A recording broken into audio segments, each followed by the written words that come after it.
नमो अरिहन्तां, नमो सीतां, नमो आर्यां, नमो वज्रायां, नमो रोवे सर्वसां। काल प्रभु आपका, वह मेरा वर्तमान, वर्तमान जो आपका, वह भविष्य। 10 लक्षण पर्व सदा जयवंत वर्ते, ऐसी पवित्र भावना हम और आप सभी भाते हैं। पर्वाधिराज महापर्व 10 लक्षण पर्व, 10 धर्म भी कहते हैं, 10 लक्षण भी कहते हैं, उसका आज क्रम से 8वां दिन पूरा हो गया। उसको उत्तम त्याग धर्म कहते हैं। धर्म कहो, धर्म के लक्षण कहो, सारी चीजें आत्मा के अनुलक्ष्य से ही होती हैं। आत्मा के अनंत धर्म है, उस अनंत धर्म को समझने के लिए जो वस्तु व्यवस्था बताई गई है जिनागम में, उसको 10 धर्म के माध्यम से समझा जाता है। और यह 10 धर्म पिछले कई सालों से या अनादिकाल से अपन भादरवे महीने में मनाते आ रहे हैं। और भादरवे महीने में हमारे परिणाम भी थोड़े से प्राकृतिक रूप से भी थोड़े से परिणाम हमारे भिंजे हुए रहते हैं, निर्मल रहते हैं। अन्य सीजन की अपेक्षा ये बारिश की सीजन में हमारे कुदरती रूप से भी परिणाम थोड़े से भिंजे हुए रहते हैं। और उसमें यदि हमें बचपन से यदि ये संस्कार मिले हैं तो हम इन 10 दिनों में पूजन, पाठ, स्वाध्याय, प्रतिक्रमण, सामायिक, व्रत, उपवास आदि करने का प्रण करते हैं। चाहे हम अकेले रहो, चाहे समाज के साथ रहो, या कहीं पे भी रहो, व्यापार करते हो, सर्विस करते हो, तो भी हम हमारी पात्रता के अनुसार हमारा जो खान पान है उसमें हम संयम से रहना पसंद करते हैं। तो इसके पीछे एक ही व्यवस्था है कि स्वयं का सेल्फ डिसीजन है। इसमें कोई ने कहा ऐसा नहीं है, बचपन से ही हमें ऐसा संस्कार मिला है और बाद में अपने सेल्फ डिसीजन से ही हम हमारी भूमिका अनुसार उसमें कुछ न कुछ अपनी वृद्धि करते हैं। सम्यक दर्शन के 8 अंग होते हैं। अष्टम वसुधा पाने को कर्मे, ये 8 द्रव्य लिए। हमारी 8वीं भूमि कौन सी है? तो बोले सिद्धशिला भूमि है। बराबर। 8 प्रकार के कर्म होते हैं, 8 प्रकार के मंगल होते हैं, अष्ट प्रातिहर्य होते हैं। बराबर। अष्ट देवियां होती हैं और भी बहुत सारे अष्टक होते हैं। 4 घाती कर्म, 4 अघाती कर्म। सिद्ध भगवान ने भी 8 गुण प्रकट किए। सम्यक दर्शन के 8 अंग और सम्यक दर्शन के 8 अंग में प्रसिद्ध 8 वर्तमान युग में अंजन चोर, चिल्ला रानी इत्यादि प्रसिद्ध है। हम सम्यक दर्शन के 8 अंग को थोड़ा बाहरी अंतरंगनी बहिरंग रूप से थोड़ा सा मूल्यांकन करें तो हमें थोड़ा सा ख्याल में आएगा कि सम्यक दर्शन के 8 अंग में बहिरंग का क्या मूल्य है। निसंकेत, निकांक्षित, निर्विचिकित्सा, अमूल दृष्टि, उपगृहन, वात्सल्य और प्रभावना। बराबर। अब हमारी दशा क्या होती है जरा समझना। हम स्थितिकरण नहीं कर पाते हैं, उपगृहन नहीं कर पाते हैं, अमूल दृष्टि नहीं कर पाते बाहर से, और हम वात्सल्य और प्रभावना करना चाहते हैं। भरत भाई समझना जरा केंद्र बिंदु। 8 अंग जो है, 8 अंग के स्वरूप आपको मालूम है, उसमें मैं ज्यादा डीप में नहीं जा रहा हूँ।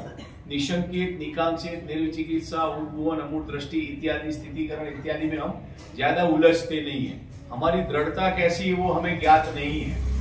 बराबर। और हमारे उसमें धर्म देव शास्त्र गुरु के प्रति हमारी दृढ़ता वो हमें ख्याल में नहीं है। पर हम सम्यक दर्शन के लास्ट के 2 अंग है, कौन कौन से? वात्सल्य और प्रभावना। अभी हम देखते हैं कि बोलो धर्म की प्रभावना हो रही है कि नहीं हो रही है? तो ये मानते हैं। तो किससे हो रही है?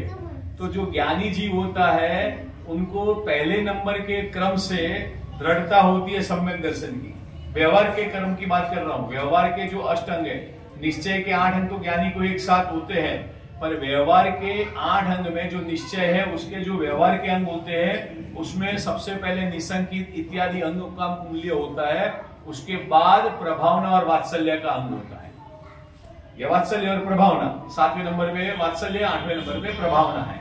हम क्या मानते हैं कि बाहरी जो प्रभावना हो रही है उससे धर्म की प्रभावना हो रही है, और बाहर में जो आत्मीयता है उसको वात्सल्य कहते हैं।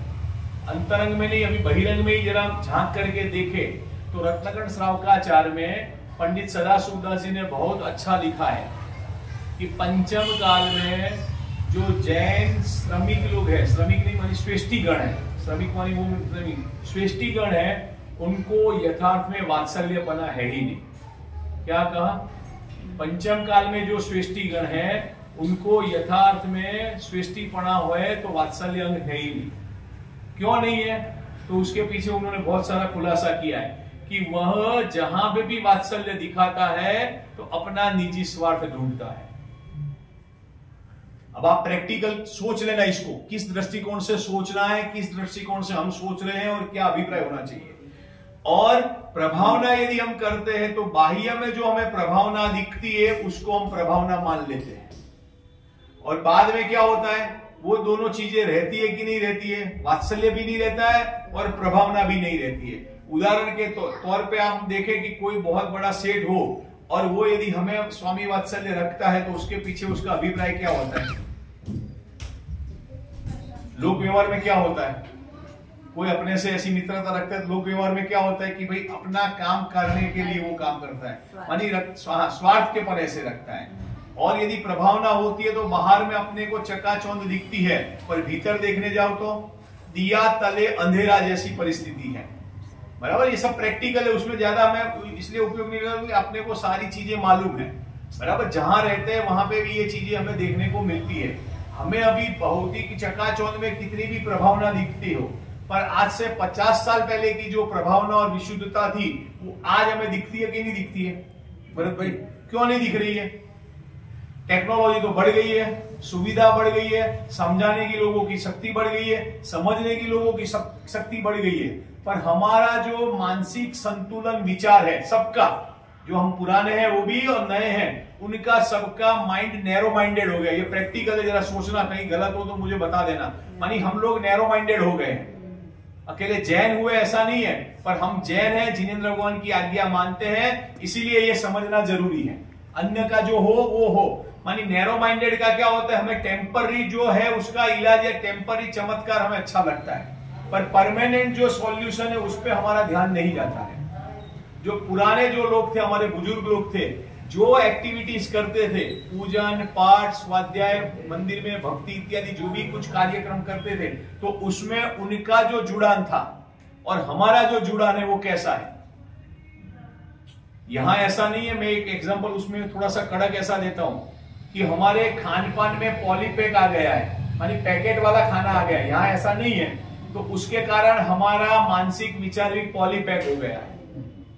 मानी हम बच्चों को ऐसा पैकेज न देवे, कैसा पैकेज कि हमारी सोच ऐसी है, मानी नैरो माइंडेड है तो हम इसमें भी नैरो माइंडेड सोचेंगे। जिन जिन्हों ने इस मार्ग में गमन किया, टोडरमल जी ने स्वाध्याय में गमन किया, बड़े बड़े सेठ लोग जो पहले के थे उन्होंने धर्म मार्ग की प्रभावना में जो प्रवर्तन किया, ऐसे हमारे भाव होते हैं कि नहीं होते हैं? तो आप कहोगे भाई वो लोग तो श्रेष्ठीगण थे तो इसलिए होता था। अरे श्रेष्ठीगण और अस्वेष्टिगण की यहाँ चर्चा नहीं है, हमारी रुचि है या नहीं है, और रुचि है तो किस रूप से है, और हमारी रुचि है तो हम एंगल क्या सोचते हैं कि फलाने व्यक्ति ने कितना समर्पण दिया है, सेवा कितनी दे रहा है तो मैं देता हूं। तो ये वात्सल्य इससे नहीं बढ़ता है, प्रभावना इससे नहीं होती है। अंदर की जो हमारी दृढ़ता देव शास्त्र गुरु के प्रति होगी तो हमारी वात्सल्य और प्रभावना बढ़ेगी, और अंदर की नहीं होगी तो हमारी वात्सल्य और प्रभावना नहीं बढ़ेगी। मैंने 4-5 दिन पूर्व में एक बात बताई थी कि अन्य मति में जितना समर्पण है, भले उनकी विपरीत श्रद्धा है वो एक अलग विषय है, पर उतनी श्रद्धा हमारे भीतर है या नहीं है? नहीं है। तो हमारा जो 8 अंग के बहिरंग लक्षण है उसमें हमारा कहीं पे भी योगदान नहीं है। जब बहिरंग लक्षण पे योगदान नहीं होगा तो अंतरंग लक्षण की बात तो बहुत दूर है। मानी ये चीजें ऐसी है, पढ़ने के साथ प्रैक्टिकल सोचना है। सम्यक दर्शन के 8 अंग है, वह निश्चय से भी है और व्यवहार से भी है। उसके अतिचार वगैरह सब ग्रंथों में लिखे हैं, तो हमें इस चीज को भी समझना है कि आठों 8 अंग को व्यवहार से हम कैसी दृढ़ता से पालन कर सकते हैं। देखो, निश्चय होने के बाद व्यवहार होता है, वो एक अलग विषय है, पर अभी चरणानियोग की भूमिका है। आप ऐसा दोनों को मिक्स मत करना। अभी चरणानियोग की भूमिका है, तो चरणानियोग की भूमिका में हमारी पात्रता कैसी है, कैसी होनी चाहिए, हमारे भाव कैसे होने चाहिए, किस प्रकार से, तो ही हमें रुचि बढ़ेगी, वरना हमारी रुचि बढ़ने वाली नहीं है। इस बात को हमें समझना चाहिए। जैसे जैसे जिस परिस्थिति में प्रैक्टिकल हो, उस हिसाब से हमें इस चीज को सम्यक दर्शन के जो 8 अंग है उसके बहिरंग लक्षण को सबसे पहले समझना चाहिए। वैसे तो अंतरंग को समझना है, पर हमारी पात्रता के लिए अभी हमें उपचार से भी बहिरंग को समझना अनिवार्य है। इसके लिए इस बात को समझना है। ऐसे ही 8 कर्मों की चर्चा आती है, अष्ट प्रातिहार्य की आती है, अष्टमंगल की आती है, बहुत सारी चर्चा में, अष्टक में बहुत सारे विषय हैं, तो उस विषय में हमें सोचना जरूरी है। अभी आज जो अपना विषय है उत्तम त्याग धर्म, तो मैंने पूर्व में भी आपको कहा था कि 4 कसाय और 5 पाप के अभाव के रूप में ये 10 धर्म की चर्चा है। ज्ञानी जीव को तो 3 चौकड़ी कसाय का अभाव है, कौन से, जो भावलिंगी वितरागी संत है, और जो चौथे गुणस्थान से लेकर के जो पंचम गुणस्थान वर्ती हैं, उनको भी अपनी भूमिका अनुसार उन चौकड़ियों का अभाव रहता है, तो उनके तो सारी चीजें सुव्यवस्थित रूप से पलती हैं। हमारे जैसे जीवों को 4 कसाय और 5 पाप का त्याग करने के लिए यह जो 10 धर्म की चर्चा ध्यानत्रय की पूजन में, या हम जो विधान करते हैं उस विधान में, पंडित राजमल जी पवैया जी ग्रंथ या डॉक्टर साहब ने जो धर्म के 10 लक्षण लिखे हैं उसमें, या पंडित सदा सुखदास जी ने रत्नकण श्रावकाचार लिखा है उसमें, जो 10 धर्म की चर्चा की है वो स्थूल कथन से श्रावक को समझाने के लिए की, वो मुनिराजों की अपेक्षा से कथन नहीं है। आप पढ़ना और उसका चिंतन करना तो आपको थोड़ा सा ख्याल में आएगा। अब जो आज पूजन में आया था और जो मेन बातें हैं उसको थोड़ा लेते हुए जो अपनी मूल बातें उसमें चलते हैं। जो दान होते हैं वो त्याग होता है कि नहीं होता है? 4 प्रकार के दान और त्याग दोनों में क्या अंतर है, वो पूजन में थोड़ा सा संकेत किया है। हम दान को ही त्याग मानते हैं और त्याग को त्याग मानते हैं कि नहीं मानते हैं? मानी कितना भी अच्छा हमारा स्वाध्याय हो जावे, मानी डीप में होता है, द्रव्यानुयोग कर्णानुयोग का होता है, वो नहीं, पर जो जनरल पब्लिक है, जैन धर्म में जीन आज्ञा मानने वाले, जो जैन आज्ञा में मानने वाले हैं, महावीर भगवान के अनुयायी जितने भी शिष्य हैं हम सब, उसमें 99% हम दान को ही त्याग मानते हैं। 99.9 बराबर है। तो क्यों मानते हैं? क्योंकि हमें वस्तु व्यवस्था ख्याल में नहीं है।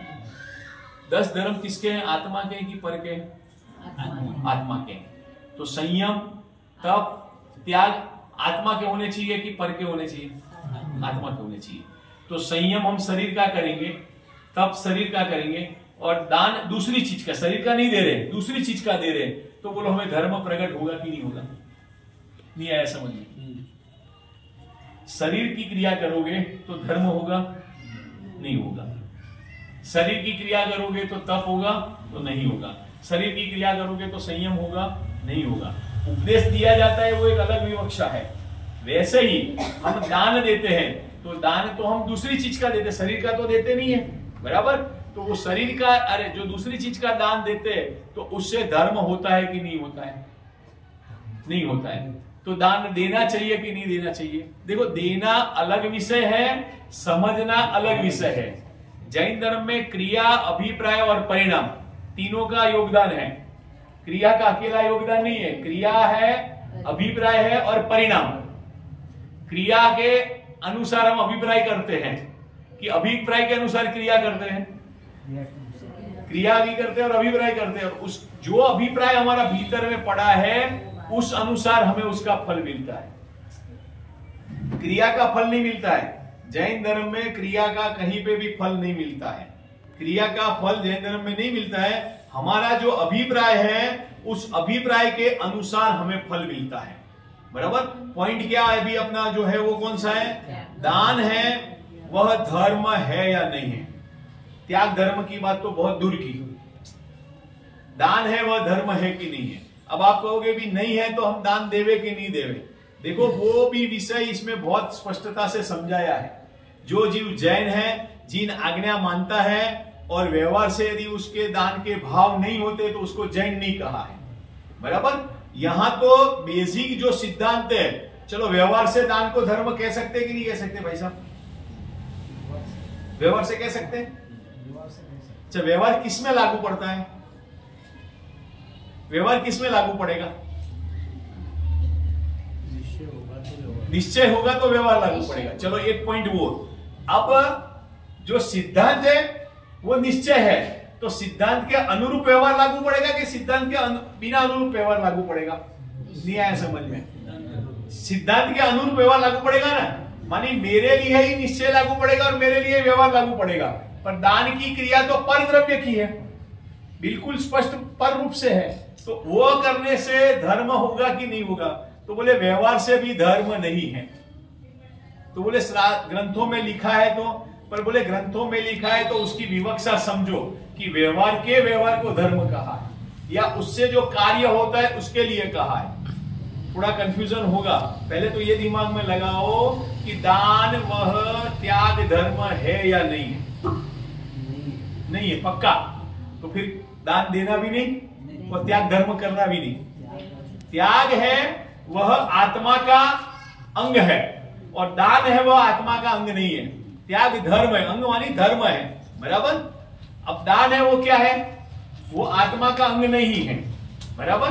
अच्छा, थोड़ा सा और विस्तार से समझे। दान में कैसे भाव होते हैं और त्याग में कैसे भाव होते हैं?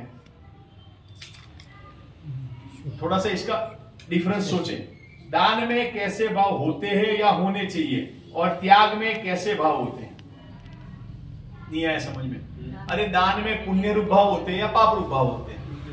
आकुलता रूप होते हैं या पाप, बराबर। हाँ, अच्छा, दान से पुण्य होता है कि धर्म होता है? पहले उससे समझ में आ जाएगा।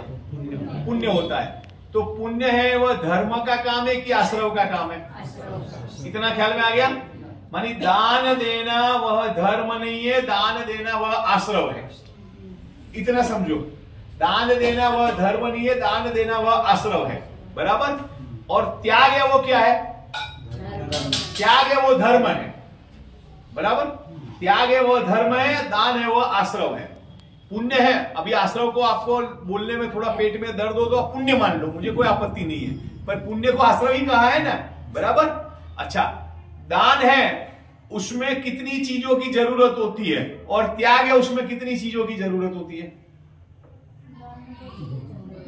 फिर से, दान में कितनी चीजों की? दो चीज की, लेने वाला और देने वाला। तीन चीज की जरूरत होती है। तो जिसका देना है वो देने वाला, लेने वाला और वो चीज भी होनी चाहिए ना। और वैसे भाव भी, वैसे तो बहुत लंबा लिस्ट है, बराबर। समय भी होना चाहिए, बराबर। लेने वाला भी होना चाहिए, देने वाला भी होना चाहिए और देने के भाव भी होने चाहिए। दान में इतने स्टेप पड़ते, मानी पराधीनता है। और त्याग में, त्याग में मुझे घर का त्याग करना है तो बोलो उसमें घर जाना पड़ेगा? नहीं जाना पड़ेगा, अपने आप हो जाएगा कि नहीं हो जाएगा?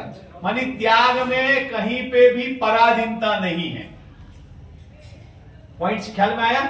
अच्छा, दान करते हैं तो दूसरे दिन अपन व्यापार करने जाते हैं तो पैसा इकट्ठा करने के भाव रख सकते कि नहीं रख सकते? दान किया, आज जितने भी रुपए का दान किया, जितने भी चीज का दान किया, तो दूसरे दिन हमारी जो गृहस्थी है, मानी अभी हमने परिगर परमाणु व्रत नहीं लिया है, बराबर, दान दिया, तो दूसरे दिन हमारे फील्ड में जो भी हमारा व्यवसाय है तो उसमें हम धन उपार्जन करने जाएंगे कि नहीं जाएंगे? सर्विस या बिजनेस जो भी करते हो, बराबर कि नहीं? और त्याग करेंगे तो नहीं, छोड़ दिया मानी छोड़ दिया, बराबर। त्याग किसके लिए होता है? स्व के लिए। और दान किसके लिए होता है? पर के लिए होता है। इसीलिए दान को धर्म नहीं कहा है, निश्चय से, बराबर। और त्याग को स्व धर्म कहा है। एक तरफ जिनवाणी में यह कथन आता है अपना पर अपना है नहीं, तो त्याग क्या करूं मैं?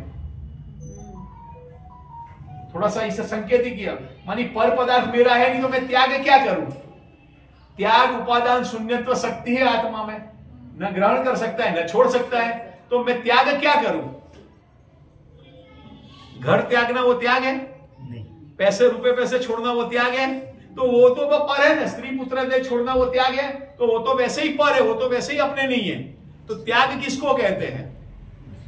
तो क्या आत्मा में जो मोह राग द्वेष उत्पन्न हुआ, उस उत्पन्न मोह राग द्वेष को दूर करना, उसका नाम त्याग है। अभी जैन लोग ही इस मार्ग में लगे हैं, और इस मार्ग में ये चीज को समझने के लिए अपने को थोड़ा सीट बेल्ट बांधते हैं तो भी समझ में नहीं आता।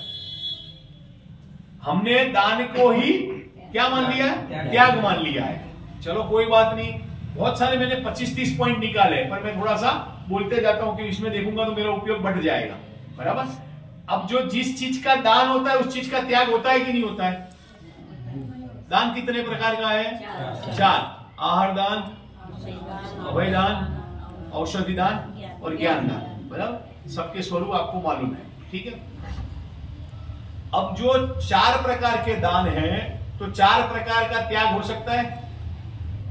आहार का दान भी होता है और आहार का त्याग भी होता है। औषधि का दान भी हो सकता है और औषधि का त्याग भी हो सकता है, बराबर। अभय का दान भी हो सकता है और अभय का त्याग भी कर सकते हैं। ज्ञान का नहीं। तो ज्ञान में क्या लोगे आप? ज्ञान का दान तो कर सकते हो, पर ज्ञान का त्याग करोगे तो क्या होगा? नहीं हो सकता है। त्याग धर्म ही नहीं होगा, कुछ व्यवस्था ही नहीं बैठ पाएगी, बराबर। थोड़ा और आगे जाते मानी इसमें आप सोचते जाओ कि क्या हम मानते, हमारी मिथ्या मान्यता कहां अटकी हुई है।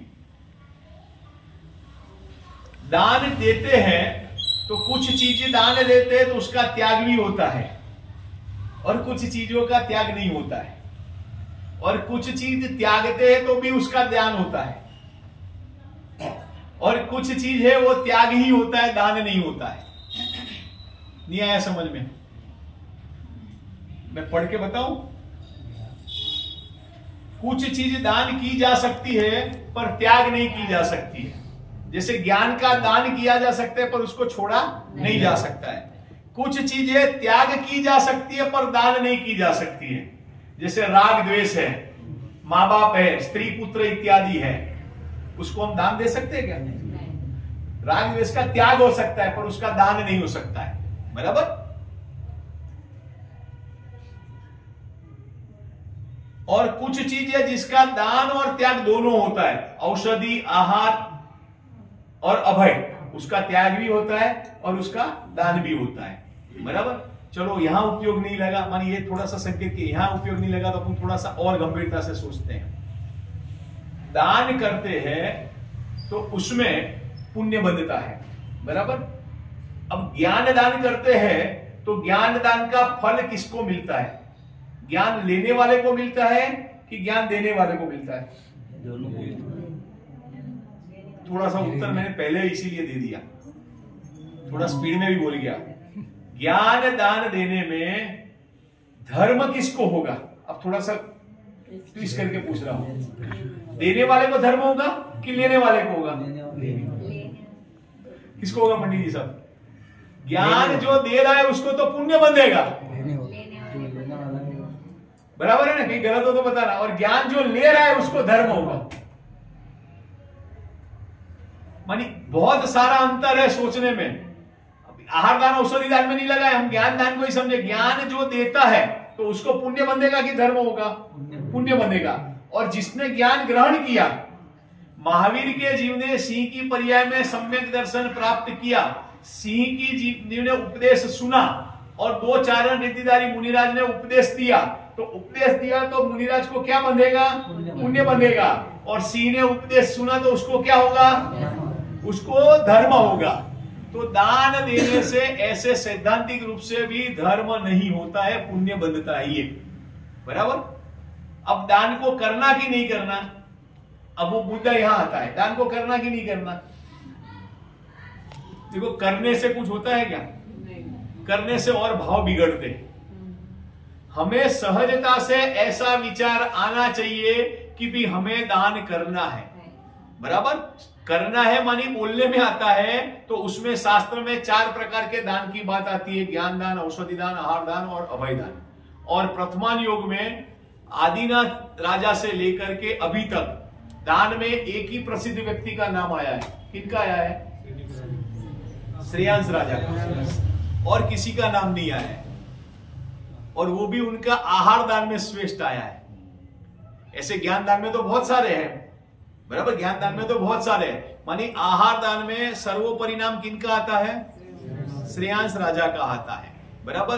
तो मुझे ये बताओ कि श्रेयांश राजा को लाभ हुआ था कि किनको हुआ था? आदिनाथ को हुआ था। देखो, पुण्य बंधा बाद में वो तीर्थ मानी भगवान बनेंगे, वो सब या बन गए, वो सब उसे नहीं, पर मानी दान देने से पुण्य बनता है कि धर्म होता है, ये समझना है। प्रथमान योग में, अरे सिद्धांत में ऐसी बहुत सारी बातें हैं। भक्ति में भी 2 व्यक्ति प्रसिद्ध है। कौन कौन है, किसी को याद है? भक्ति करने में भी 2 व्यक्ति प्रसिद्ध है। कौन? रावण और दूसरा? भक्ति में 2 व्यक्ति प्रसिद्ध है, एक इंद्र, सौधर्म इंद्र, और दूसरा रावण। और दान में कौन प्रसिद्ध है? तो बोले श्रेयांश राजा प्रसिद्ध है, बराबर। तो दान में देखा जाए तो सैद्धांतिक रूप से वो आहार दान दिया, बराबर। अब आहार दान के पहले उनको सारी भूमिका निभानी पड़ी कि नहीं निभानी पड़ी, सामने पात्र जीव मिला कि नहीं मिला, सारी चीजें देखनी पड़ी। अब उनकी योग्यता थी तो उन्होंने लिया कि नहीं लिया, ये सारी बातें पैरामीटर्स नापती हैं। चलो, हमें तो अभी ज्ञान दान, आहार दान, औषधि दान और अभय दान का स्वरूप ही नहीं मालूम है। हम दान किसको मानते हैं? जो द्रव्य दिया, मानी पैसा दिया या कुछ चीजें दी, दागिने दिए, गहने इत्यादि दिए, बराबर। अब 4 दान में रुपए पैसे को दान गिना है कि नहीं गिना है? नहीं गिना है। तो रुपए पैसे दान देना वो दान में आएगा कि नहीं आएगा? पहले ये तय करो, नहीं आएगा। तो कल से कि आज से अभी वो विकल्प नहीं करना, ऐसा नहीं है। वो एक विनिमय का साधन है, मंदिर की व्यवस्था करने का साधन है, बराबर। उस समय भी यदि हमारे भाव किस रूप है, उस रूप हमें उसका फल मिलेगा। दान देने में भी व्यवहार से हमारे परिणाम कैसे है, किस रूप से है, उस रूप हमें उसके फल मिलेगा। यदि हमारे परिणाम कसाय रूप है तो हमें उसका फल व्यवहार से भी पूरा मिलने वाला नहीं है, और कसाय रहित समता भाव पूर्वक है तो हमारा उसमें रहेगा। कार्तिकेय अनुप्रेक्षा, रत्नखंड श्रावकाचार, और भी 1-2 ग्रंथ है जहां मुझे नाम याद नहीं है, उसमें जिन्होंने लिखे और जिन्होंने टीका की उसमें स्पष्ट लिखा है कि अपनी भूमिका अनुसार, योग्यता अनुसार 6% या 10% अपने को दान देना चाहिए। जो धर्म का कार्य है उसमें अनुमोदना के लिए दान देना चाहिए, ऐसा उसमें परसेंटेज वाइज लिखा है। समंतराचार्य ने विस्तार रूप से लिखा है, और उसमें भी लिखा है न्याय नीति पूर्वक जो आपने धनोपार्जन किया है उसमें से हमें दान देना चाहिए। तो वो दान का जो फल मिलता है वो सर्वोत्कृष्ट मिलता है। कुंकुंदाचार्य देव के भी पूर्व भाव की कहानी हमको मालूम है, सबको मालूम है, बराबर। उन्होंने कौन सा दान दिया था? शास्त्र दान दिया था, तो उनको ये व्यवस्था मिली थी, बराबर। तो ऐसे ही हमें 4 प्रकार के दानों के बारे में समझना चाहिए। अब दान के लिए पात्रता भी जरूरी है। पात्र ढूंढने जाएंगे कि नहीं जाएंगे?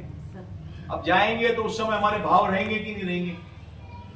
शास्त्र में उसको 3 प्रकार के पात्र बताए। कौन कौन से पात्र? कुपात्र भी बोला है, सुपात्र भी बोला है, तो तीसरे कौन से हैं? 3 प्रकार के पात्र हैं। तो हमें कौन से पात्र पे को दान देना चाहिए? सुपात्र को दान देना चाहिए। अब सुपात्र ढूंढने जाना पड़ेगा कि नहीं जाना पड़ेगा? अब नहीं मिले तो क्या करोगे आप? बोलो सतीश जी, नहीं मिले तो क्या करोगे? नहीं दान दोगे? अब नहीं दोगे तो उसका फल भी नहीं मिलेगा। तो सदाशिवदास जी ने ऐसा कहा है कि श्रावक प्रतिदिन भोजन करता है तो उसको ऐसा भाव होना चाहिए कि मेरे घर के आंगन में भावलिंगी वितरागी संत आवे और सबसे पहले मैं उनको आहार दान दूं। फिर भाई यही लिखा है ना, शब्द शायद हो सकते भाव समझ लेना, मानी हमारे घर की विशुद्धता ऐसी होनी चाहिए, हमारा भोजन ऐसा होना चाहिए कि हमें भावलिंगी वितरागी संत आवे तो उनको आहार देने का भाव हुए ऐसा। अब मान लो नहीं आए तो बोले आपने जो भाव किया है उस रूप उसका फल मिलेगा, पर भाव किया ही नहीं हो तो फल मिलेगा कि नहीं मिलेगा? तो बोले भाव करना, अच्छा भाव करके बैठ जाओ फिर अब क्रिया में नहीं करे तो वो भी नहीं है। जैन धर्म में भाव करोगे तो अपने आप उसकी क्रिया उस रूप कार्यान्वित होने वाली है। तो इस तरह हमें दान के स्वरूप को थोड़ा बहुत समझ करके हमें उस चीज को समझना चाहिए। और अभी बहुत ट्रेड अलग अलग चल रहा है, सब इस विषय के भुक्तभोगी है।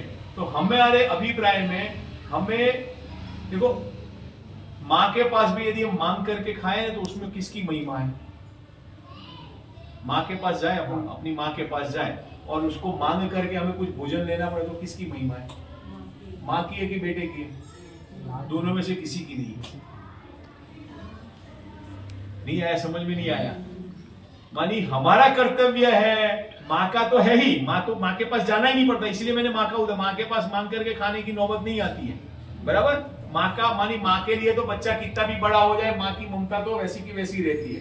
बराबर है भारतीय संस्कृति में।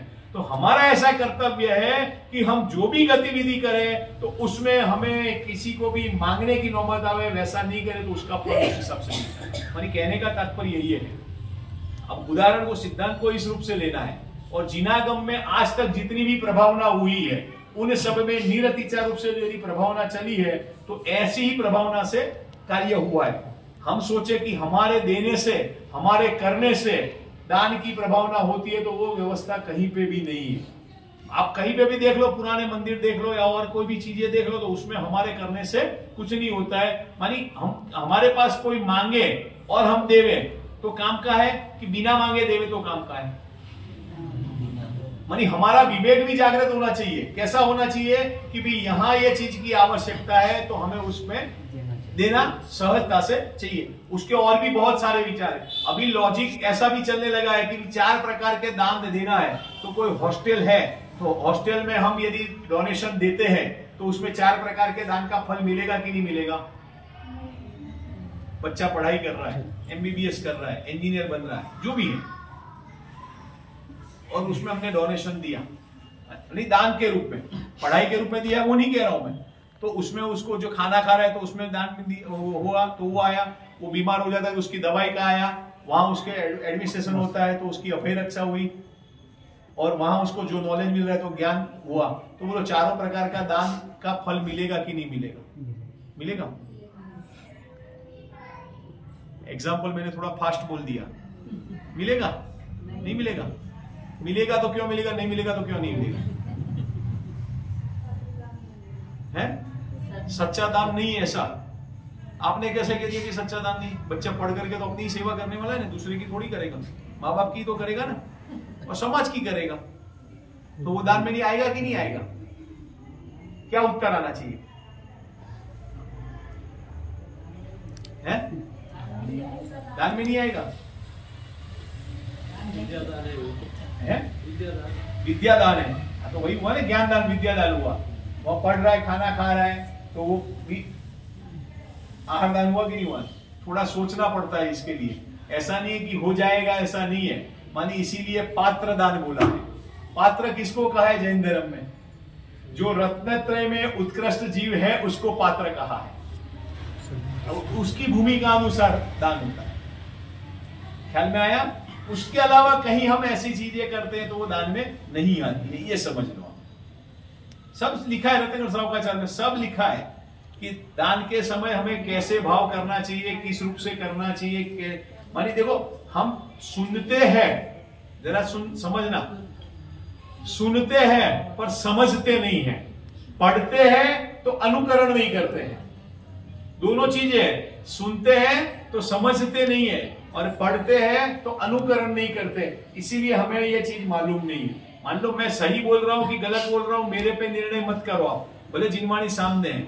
मैं जो ग्रंथों के नाम लिए हैं उसको आप घर जाके पढ़ो तो सही कि इन्होंने जो कहा है वो सही है या गलत है।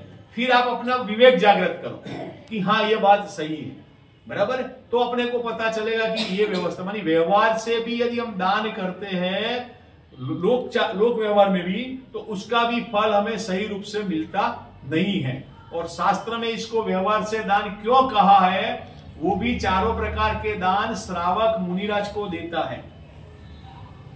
ध्यान से सुनना, बराबर ना प्रवीण भाई? श्रावक मुनिराज को 4 प्रकार के दान देता है। वो भी उनको जब जरूरत होती है तब। ऐसा नहीं कि 24/7। क्या तब उनके आत्मा के उपयोग में ये चीज जब साधक बनती है तब उसको दान का फल मिलता है श्रावक। अब उनके पास पड़ा है और हम दे देवे तो भी फल नहीं मिलेगा, न देने वाले को मिलेगा न लेने वाले को मिलेगा। बराबर है कि नहीं?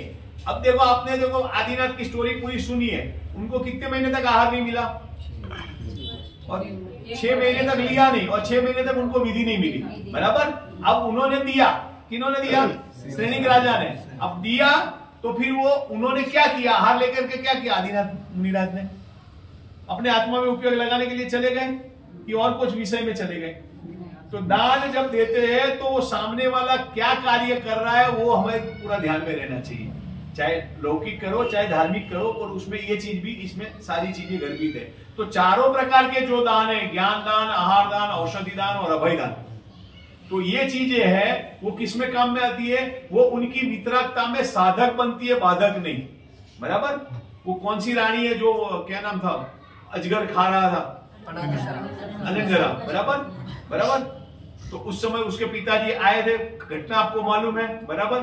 तो औषध अभयदान के लिए, बराबर, ऐसी अभयदान की प्रथमा में और भी बहुत सारी घटना है। तो उसमें क्या है? वितरागता के लिए हो रही है कि क्या सगड़ी रखते हैं सर पे उनके ससुर साहब।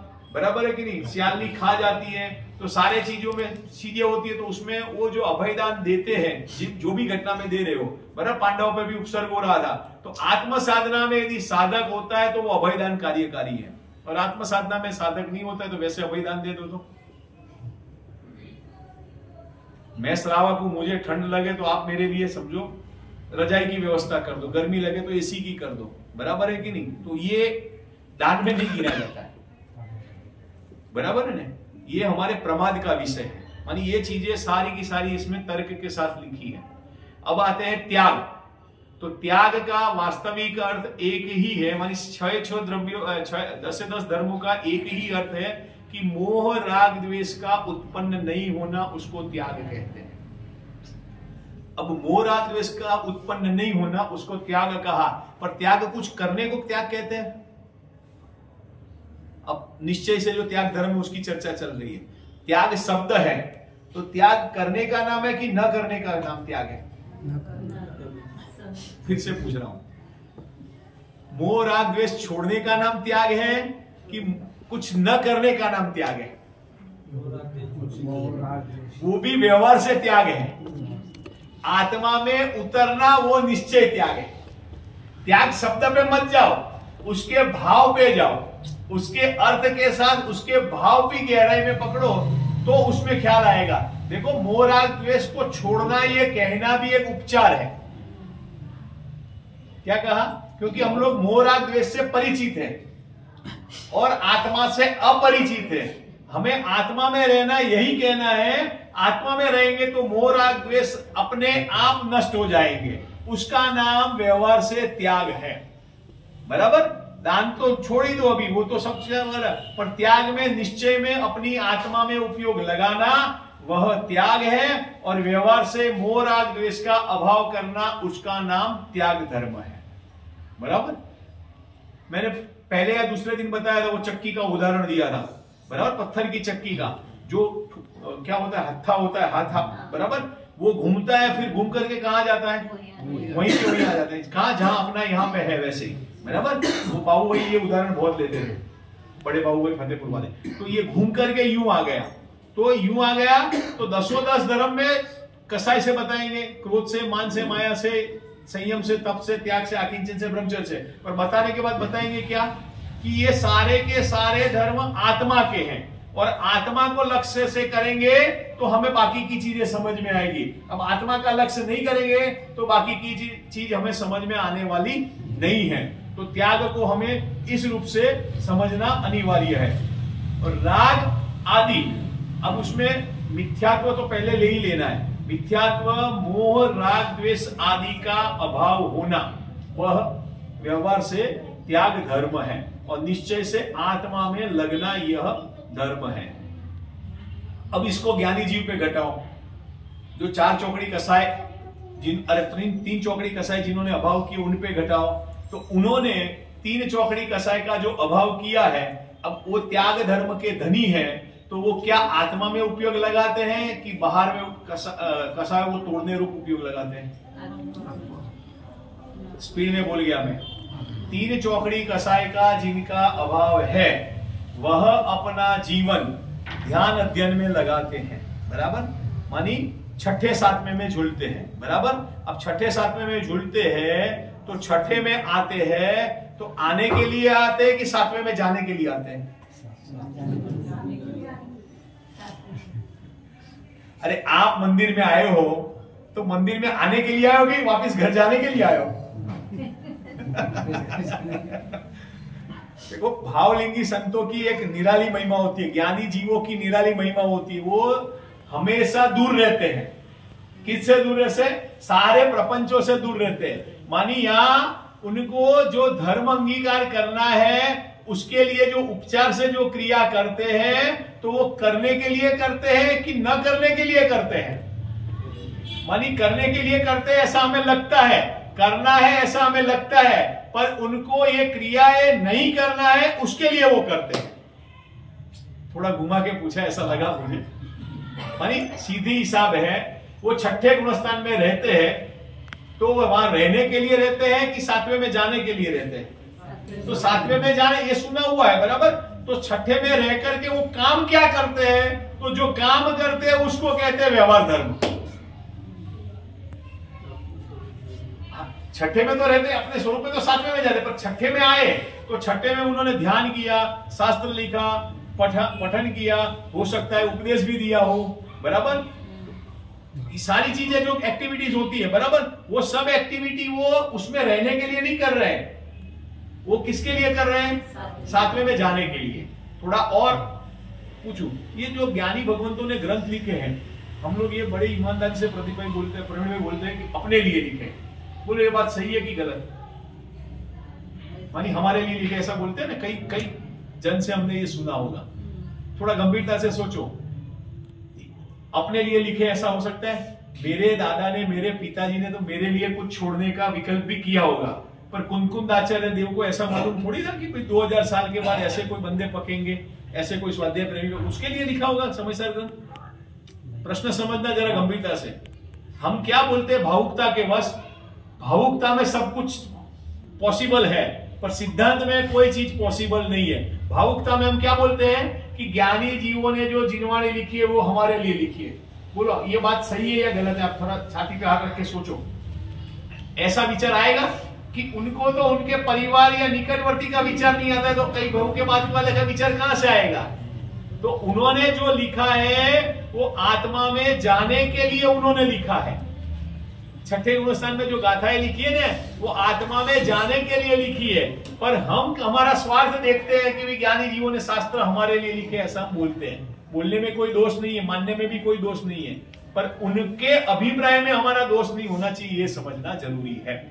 तो ऐसे हमें त्याग धर्म को समझना अनिवार्य है, 10 धर्मों को समझना अनिवार्य है। अब लास्ट में आता है आकिंचन्य और ब्रह्मचर्य, बराबर। आकिंचन्य धर्म किसको कहते हैं? परिग्रह से रहित होना। और ब्रह्मचर्य किसको कहते हैं? अपनी आत्मा में लीन होना। ठीक जैसे हम कसायों में और ये संयम, तप, त्याग इत्यादि में हमारी मिथ्या भ्रांति रहती है, वैसे ही हमारी आकिंचन्य में भी रहती है। परिग्रह कितने प्रकार का होता है? 24। अंतरंग परिग्रह कितने प्रकार का है? 14 का है, 10 का है, बहिरंग 14 का है, बराबर। अंतरंग 14 का है, बहिरंग 10 है, ठीक है, बराबर। कोई बात नहीं, उसमें इधर ऊपर थोड़ा सा गंभीरता से सोचना। बहिरंग परिग्रह छोड़ सकते हैं एक साथ कि नहीं छोड़ सकते हैं? बहिरंग परिग्रह के नाम बोलना जरा। धन, धान्य, दास, दासी इत्यादि, ऐसे ही है ना कुछ? हाँ, उसको तो एक साथ हम छोड़ सकते हैं। फिर से सतीश भाई, बहिरंग परिग्रह तो हम एक साथ छोड़ सकते हैं। अब अंतरंग परिग्रह के नाम में क्या आता है? सबसे पहले मिथ्यात्व, फिर कषाय, फिर 9 कषाय, बराबर। अब अंतरंग परिग्रह हम एक साथ छोड़ सकते हैं कि उसमें स्टेप बाय स्टेप छोड़ेंगे? प्रश्न समझ में आया? परिग्रह के नाम याद है? बहिरंग परिग्रह एक साथ छूट सकते हैं, उसमें कोई दो राह नहीं है, बराबर। अंतरंग परिग्रह एक साथ छूटता है कि नहीं छूटता है, मेरा ये प्रश्न है। सब छूट गया वो अलग मैटर है, वो अभी यहाँ प्रकरण नहीं लेना है। जैसे उसमें सब एक साथ छूटता है या उसमें भी क्रम से छोड़ सकते हैं बहिरंग परिग्रह में। अंतरंग परिग्रह मिथ्यात्व छूटा तो सब छूट गया, वो बराबर है। पर मिथ्यात्व क्रोध मान माया छोड़े और 9 कसाय रहने दे, ऐसा होगा? या मिथ्यात्व को नहीं छोड़े और बाकी कसायों को छोड़े, ऐसा हो सकता है क्या? नहीं हो सकता है। हम रियल में हमारे अभिप्राय में क्या है, हम कसाय कम करना चाहते हैं, मंद करना चाहते हैं, नहीं करना चाहते हैं और मिथ्यात्व को रखे रहना चाहते हैं। तो बोलो पॉसिबल है या नहीं है? मानी मिथ्यात्व रहेगा तो सबकी सब कसाय रहेगी। मानी हमारा ध्यान परिग्रह छोड़ने में मिथ्यात्व पे नहीं जाता है, बहिरंग परिग्रह छोड़ने पे ही जाता है। जो उत्तम आकिंचन ने धर्म की चर्चा है ना, उसमें व्यवहार से यही कहा है कि भाई हमारा ध्यान बहिरंग परिग्रह छोड़ने में जाता है, अंतरंग परिग्रह जो हमारा है मिथ्यात्व उसको छोड़ने में नहीं जाता है। दूसरे दिन मैंने आपको थोड़ा सा हिंट दिया था, ग्रहित मिथ्यात्व और अग्रहित मिथ्यात्व, बराबर। यहां बैठे सब लोग जैन हैं, जिन्हें लोगों की आज्ञा मानते हैं। अन्य देवी देवताओं के सामने कोई माथा फोड़ने नहीं जाता है ना, नारियल या माथा जो एक ही फोड़ना है, नारियल भी फोड़ोगे माथा फोड़े, एक ही बात है, बराबर है ना। अब मेरा प्रश्न थोड़ा अलग से, ग्रहित मिथ्यात्व किसको कहते हैं? नया ग्रहण किया हुआ, और अग्रहित मानी पुराना खड़ा हुआ है, ठीक है। हमने 6 ढाला में क्या पढ़ा है? अरे बोलो, दूसरी ढाल में क्या पढ़ा है? जो कुदेव कुधर्म पोषे चिर दर्शन मोह, कुदेव कुगुरु कुशास्त्र को पोषता है उनको मिथ्यात्व कौन सा होता है? नया ग्रहण किया हुआ मिथ्यात्व। अब इससे आप थोड़ा मिथ्यात्व परिग्रह है कि नहीं वो थोड़ा मूल्यांकन समझ लेना एंगल से। मेरा प्रश्न ये है कि यहां बैठे हुए में मैं तो नहीं जाता हूं, आपका मुझे मालूम नहीं है, क्योंकि 10 दिन में पता नहीं चलता है ना, मुझे पता रखना भी नहीं। मैं मेरी बात बताता हूं, मैं अन्य कोई देवी देवता के सामने माथा फोड़ने नहीं जाता हूं। तो बोलो मेरा ग्रहित मिथ्यात्व छूटा कि नहीं छूटा? बोलो भाई साहब, नहीं छूटा। क्यों नहीं छूटा? उत्तर आपका सही है। अभी मैं पवन जी से पूछूंगा, इनसे पूछूंगा तो कहेंगे ना हाँ छूट गया, ग्रहित मिथ्यात्व छूट गया, वो कहेंगे नहीं छूटा। उत्तर सही है, पर क्यों नहीं छूटा? देवशास्त्र गुरु क्यों लेके आए? हमने तो पढ़ा क्या है? जो पोषे चिरदर्श कुदेव कुगुरु और कुट शास्त्र में माथा नहीं टेकता है उनको ग्रहित मिथ्यात्व है। तो ग्रहित मिथ्यात्व वो जो दौलत राम जी ने बताया बिल्कुल जैसे बच्चे को पतासा दिया जाता है उस प्रकार से बताया है। ग्रहित मिथ्यात्व का अर्थ क्या है? नया ग्रहण किया हुआ, मानी प्राप्त पर्याय में हम जो नया ग्रहण करते हैं। डॉक्टर साहब ने इस पे बहुत अच्छा प्रवचन किया, मुख्य कह सकते चौथे अधिकार और तीसरे अधिकार में बहुत बढ़िया तर्क के साथ समझाया कि हमने वर्तमान पर्याय में नया ग्रहण किया है। नहीं आया समझ में? जैसे ये मंदिर कितना पुराना है? बोले 125 साल पुराना है, बराबर। तो मंदिर 125 साल पुराना हुआ, इसका मतलब क्या हुआ? अतिशय हुआ कि नहीं हुआ? तो हमने क्या मान लिया? चिखली के आदिनाथ भगवान का मंदिर को अतिशय क्षेत्र मान लिया, तो इसका मतलब यहाँ चमत्कार होगा। तो मैं यहाँ कल जाऊंगा तो कुछ मान्यता रख के जाऊंगा तो मेरी मान्यता सधेगी। ऐसा कोई नहीं करता, मैं एग्जांपल दे रहा हूं। तो वो क्या हो गया? हमने वितरागी देव शास्त्र गुरु में हमारा नया कुछ ग्रहण किया। मिथ्यात्व तो पहले का तो पढ़ा था, पर हमने वितरागी देव शास्त्र गुरु में नया कुछ ग्रहण किया। तो नया जो ग्रहण किया उसको जिनागम में कुदेव कुगुरु को शास्त्र का है। वो अन्यमति वाले कुदेव कुगुरु नहीं लेना है। यहाँ पे थोड़ा गंभीरता से समझना। मोक्ष मार्ग प्रकाशक का 7वां अधिकार कम से कम निजी स्वाध्याय में पढ़ते ही रहना तो पता चलेगा। फिर से दोहरा रहा हूं बात को। हमने वितरागी देव शास्त्र गुरु में कुछ भी ऐसी मान्यता की, कुछ भी ऐसे विकल्प किए, कुछ भी ऐसे परिणाम किए, भक्तामर के पाठ करने से हमें कुछ होगा या और कुछ करने से होगा। भले कोई मानता नहीं है वो अलग बात है, पर उसमें कहीं ना कहीं गहराई में ये चीज पड़ी हुई होती है। तो उसके कारण हमें वो नया ग्रहण किया। और किसके आधार से किया हमने प्रवीण भाई? देव शास्त्र गुरु के आधार से नया ग्रहण किया, अन्य मत से नहीं। और वो भी बात वितरागी देव शास्त्र गुरु से ग्रहण किया, तो उसके कारण वो वितरागी देव शास्त्र मिथ्या को नहीं है, ग्रहित मिथ्या को नहीं है। इसके कारण हमारा ग्रहित मिथ्यात्व नहीं छूटा है। ये सबसे बड़ा तर्क है और सबसे बड़े समझने की बात है। मैंने इसके लिए 3 दिन पहले भी आपको एक प्रश्न पूछा था कि सब भगवान यहाँ है, सबसे अच्छे भगवान यहाँ के वेदी में कौन से लगते हैं आपको? कोई कहेगा आदिनाथ, कोई कहेगा पार्श्वनाथ, बराबर। तो इसका मतलब क्या हुआ? आपको कचनेर वाले पार्श्वनाथ भगवान अच्छे लगते हैं कि चिखली वाले अच्छे लगते हैं? मैंने दोनों देखे, इसलिए बता रहा हूं। तो हमने उसमें क्या किया? नया जोड़ा, नया ममत्व जोड़ा, वितरागता में हमने राग को जोड़ा, उसका नाम ग्रहित मिथ्यात्व है। अब वो तो है कि नहीं है, अंदर वो पड़ा है, तो वो किस रूप में पड़ा है उसको छोड़ेंगे तो मिथ्यात्व छूटेगा। अच्छा, और थोड़ा आगे बढ़ो, ग्रहित मिथ्यात्व पहले छूटता है कि अग्रहित मिथ्यात्व पहले छूटता है?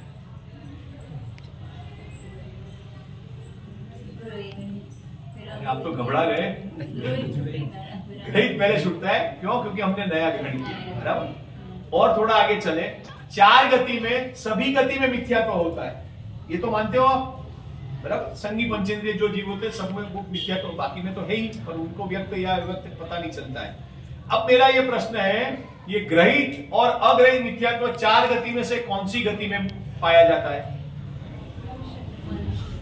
अरे बोलो, क्यों मनुष्य गति पाया जाता है? मनुष्य गति उत्तर आपका सही है। देव गति में भी ग्रहित मिथ्यात्व अग्रहित मिथ्यात्व की कोई व्यवस्था नहीं, वहां मिथ्यात्व ही है, मानी अग्रहित मिथ्यात्व ही है। नरक गति में भी अग्रहित मिथ्यात्व है, तिर्यंच गति में भी अग्रहित मिथ्यात्व है। मनुष्य गति में ग्रहित और अग्रहित ऐसा क्यों पाया जाता है? मन तो वहां पे भी है, बराबर। पर हम कहीं ना कहीं ऐसे मोह राग द्वेष के कारण प्राप्त पर्याय में भी वितरागी देव शास्त्र गुरु को भी छोड़ते नहीं है। क्या कहा? वितरागी देव शास्त्र गुरु को भी हम छोड़ते नहीं है, और उसमें भी अपनी आसक्ति राग रूप रख करके शरीर में एकत्व करते हैं। मूल तो मुद्दा शरीर में एकत्व करने का है, ममत्व करने का है, कर्तत्व करने का है। उसके कारण हमें ये ग्रहित मिथ्यात्व नहीं उपज ये है। कुदेव, कुगुरु और कुशास्त्र तो बहुत स्थूल अपेक्षा से कथन है।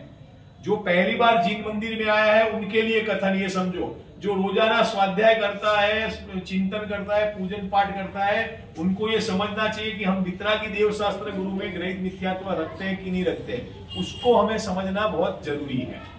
तो ऐसे ही हम अपरिग्रही जो हमारा जो स्वभाव है, उत्तम आकिंचन्य धर्म, उसको हम समझे तो हमें व्यवहार से आकिंचन्य धर्म समझ में आएगा, तो परमार्थ से हमें ब्रह्मचर्य अर्थ समझ में आएगा। और ब्रह्मचर्य का अर्थ क्या है? क्योंकि कल मैं हूं नहीं, इसलिए मैंने कहा सब एक साथ ले लेता हूं, ठीक है। ब्रह्मचर्य का अर्थ क्या है? अभी है मेरे पास 2-3 मिनट है। ब्रह्मचर्य का अर्थ क्या है? अपनी आत्मा में लीन होना, बराबर है, मुझे कोई ना नहीं है। अब सीधा ब्रह्मचर्य का अर्थ ये अपनी आत्मा में लीन होना, वो तो निश्चय से हुआ। व्यवहार से ब्रह्मचर्य किसको कहते हैं? शॉर्ट में समझ ले, कितनी इंद्रियां है अपने पास? 5। कौन कौन सी है? स्पर्शन, रसना, घ्राण, चक्षु और कर्णेंद्रिय, बराबर। एक इंद्रिय वाला जीव होता है वो तो कौन सी इंद्रिय वाला होता है? स्पर्शन इंद्रिय वाला होता है, बराबर। और हम मनुष्य गति में संगी पंचेंद्रिय, इतना तो हम सबको ज्ञात है। अब संगी पंचेंद्रिय में पैर के नाखून से लेकर के सर के बाल तक कौन सी इंद्रिय ज्यादा फैली हुई है? जहां चक्षु इंद्रिय है वहां पे भी स्पर्शन इंद्रिय है, जहां रसना इंद्रिय वहां पे भी स्पर्शन इंद्रिय, जहां कर्ण इंद्रिय वहां पे भी, घ्राण इंद्रिय वहां पे भी स्पर्शन इंद्रिय। तो जिनागम में स्पर्शेंद्रिय इंद्रिय का त्याग कहा है। शादी नहीं करना, ब्रह्मचारी रहना, उसको नहीं कहा ब्रह्मचर्य। फिर से क्या कहा? स्पर्शेंद्रिय का त्याग। इसका मतलब क्या हुआ सतीश भाई? इसका मतलब क्या हुआ? स्पर्शेंद्रिय के साथ जितनी इंद्रियां लगी है, मानी 5 इंद्रियों के विषय भोग का त्याग, उसका नाम व्यवहार से ब्रह्मचर्य है। और हमने क्या मान रखा है ब्रह्मचर्य? ईमानदारी से बोलो, बराबर।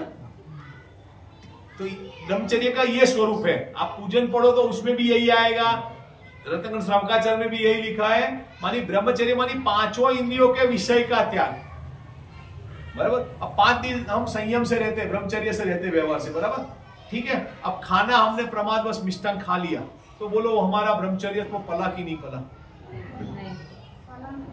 कैसे पला? प्रमाद से खा लिया, आपने बढ़िया खिला दिया और खा लिया, बराबर, ये आपने स्वयं ने खाया, चलो ठीक है, मैं आप पे आरोप नहीं लगाऊंगा क्योंकि आरोप लगाना गलत बात है, बराबर है कि नहीं। तो हमने जो खाया, स्वयं ने प्रमादवश ज्यादा खाया, मीठा खाया, तीखा खाया, जो भी खाया, तो हमारी जो 5 इंद्रियों में आसक्ति हुई, उसमें एक इंद्रिय रसना इंद्रिय की आसक्ति हुई, तो रसना इंद्रिय का हमने तीव्र आसक्ति से भोग किया, इसका मतलब कि हमने 5 इंद्रियों का भोग किया, तो हमारा ब्रह्मचर्य तो पला नहीं। अकेले शादी नहीं करना, संयम से रहना, यह ब्रह्मचर्य नहीं है। मानी 1% इंद्रिय से लेकर के सबकी सब इंद्रिया, वो सब का सब हमें सोचना पड़ता है। ऐसे ही कर्ण इंद्रिय में हमने पिक्चर के गाने सुने 10 दिन, तो बोलो हमारा ब्रह्मचर्य तो पला कि नहीं पला, भले संयम से रहे, खाना रात्रि को नहीं खाया। मानी ये एक फैक्टर्स के पीछे बहुत सारे फैक्टर्स है। मानी व्यवहार से भी यदि हमें धर्म को समझना है तो हमें स्वाध्याय किए बिना समझ में आने वाला नहीं है। तो निश्चय से समझना हो तो अनुभव के लिए तो कितना हमें अध्ययन करना पड़ेगा। 10 दिन सुनने से, सुनाने से किसी का कल्याण मेरा होगा, जो मेरा नहीं होगा तो आपका होने का मुझे कोई भरोसा, आपका स्वयं कॉन्फिडेंस हो तो बढ़िया है, पर स्वाध्याय किए बिना आज तक किसी का कुछ भी कल्याण हुआ नहीं है। तो 10 धर्म को अपना स्वभाव है, अपने रूप समझना है, तो ही हमें ब्रह्मचर्यत्व या उत्तम समाधि 10 धर्म का पालन अच्छी तरह से समझ पाएंगे। और अंत के जो 2 धर्म है उसको क्या कहा है, भाव कहा है, और बड़ा धर्म कहा है। 10 धर्म के सार में अंत के 2 धर्म क्यों कहा है कि उसमें कसायों का भी अभाव है, मिथ्यात्व का हमारी सबका अभाव हो गया, और 5 इंद्रिय के विषय भोग का अभाव है। तो मानी सब एंगल से भी आप सोचो तो 4 कसाय और 5 पाप के अभाव की बात चरणानुयोग की प्रधानता से 10 धर्म में की है। और चरणानुयोग की प्रधानता से की है तो सम्यक दर्शन और सम्यक ज्ञान की प्रधानता अपने आप गर्भित है। तो ऐसे हमें रत्नत्रय को प्राप्त करने के लिए इस पर्याय में हमें उग्र पुरुषार्थ करना चाहिए, और सभी जीव ऐसा उग्र पुरुषार्थ करके अपने आत्म कल्याण करें, ऐसी भावना से ओम नमः शिवाय।